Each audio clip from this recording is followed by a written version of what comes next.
C'est à présent l'heure de la revue de la presse et des médias israéliens sur Studio Kalita. Et c'est avec les élections législatives du 17 septembre prochain que le Israël Hayom fait ce matin sa une, avec un titre qui est aussi une espèce d'appel. L'union des partis de droite apporterait 19 sièges.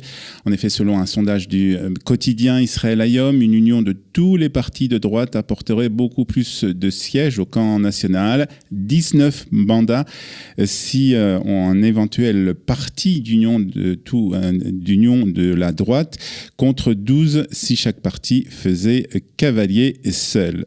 C'est Matti Torfel, le commentateur politique du Israël Hayom, qui écrit ce matin que dans l'état actuel des choses, Mashéaya et Mashéyé, ce qui a été et ce qui sera, et qu'on risque de se retrouver le 18 septembre prochain avec la même problématique qu'aux dernières élections, à savoir que dans tous les cas de figure, c'est Avigdor Lieberman qui se fera pencher la balance. Ni le bloc de droite, ni celui de gauche ne pourra former un gouvernement sans l'aide du président du parti Israël Beitenu. C'est ce qu'écrit en tout cas ce matin Matti Torfel dans les colonnes du Israël Hayom. Le Yedéot lui donne ce matin la parole au policier qui a tiré sur le jeune Solomon Toka, 19 ans. Ce jeune Éthiopien qui a été tué dans la nuit de dimanche à lundi. C'est plutôt son avocat qui a pris la parole pour essayer d'expliquer ce qui s'était passé la nuit de dimanche à lundi à Kiryat Chaim.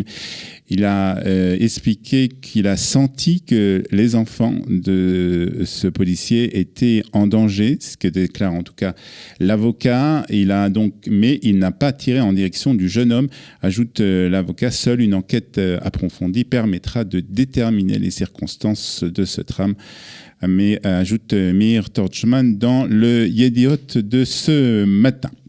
Le Haaretz ajoute que le ministre de la Sécurité intérieure a reconnu que la population israélienne d'origine éthiopienne n'avait plus confiance en la police israélienne. Il a appelé à réformer l'organe chargé d'enquêter sur la violence policière en Israël. Je crois les membres de la communauté éthiopienne quand ils disent qu'il y a des erreurs dans l'attitude des policiers et que certaines enquêtes ne sont pas étudiées suffisamment en profondeur ou ne sont pas efficaces, a déclaré le ministre de la Sécurité intérieure.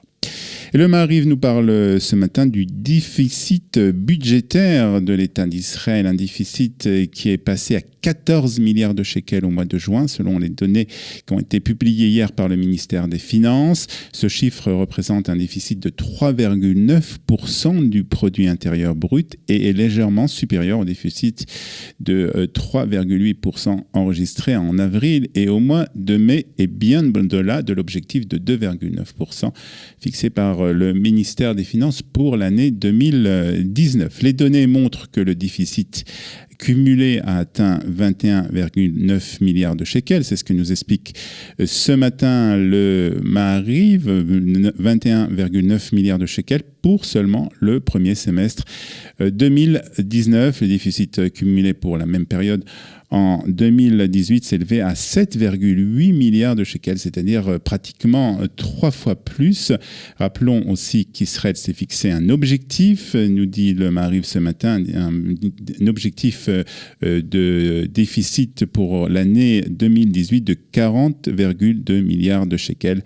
Le Haaretz, quant à lui, nous rappelle qu'il y a quelques jours, le gouvernement israélien a approuvé une réduction générale de 1,2 milliard de shekels du budget national visant justement à stopper ce déficit. Soins intensifs, titre ce matin le Yedéot Ahronot, pour nous parler des mesures à prendre contre les jardinières d'enfants qui abusent ou violentent de ceux qui sont censés les protéger. En effet, ces derniers jours, plusieurs films ont été dévoilés, des films dans lesquels on peut voir des scènes de violence ou de sévices exercés par des jardinières d'enfants sur des jeunes nourrissons.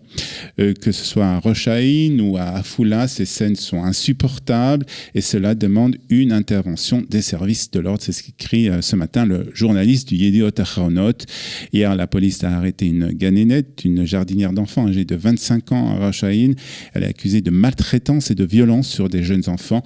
Les parents ont regardé pour la première fois, certains parents en tout cas, ont regardé pour la première fois les films enregistrés par une caméras cachées dans ce jardin d'enfants. Certains d'entre eux n'ont pas réussi à retenir leurs larmes et d'autres ont refusé à voir ces terribles images. Et pour terminer cette revue de la presse et des médias israéliens, nous avons trouvé dans le Israël Hayom qui nous parle d'une émouvante rencontre ce matin, 43 ans après. Les enfants de l'opération Entebbe ont rencontré des représentants de ceux qui les ont sauvés.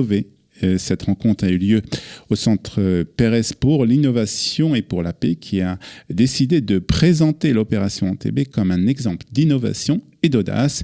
Benny Davidson, qui était un enfant au moment de l'opération Entebbe, a remercié les membres de l'unité d'élite Menkal. Il a déclaré que lorsqu'il a vu arriver les soldats de l'unité d'élite, sa maman a déclaré que les bons anges étaient venus les sauver pour les ramener sur la terre d'Israël. Les membres de l'unité d'élite Menkal et les enfants de l'opération Entebbe.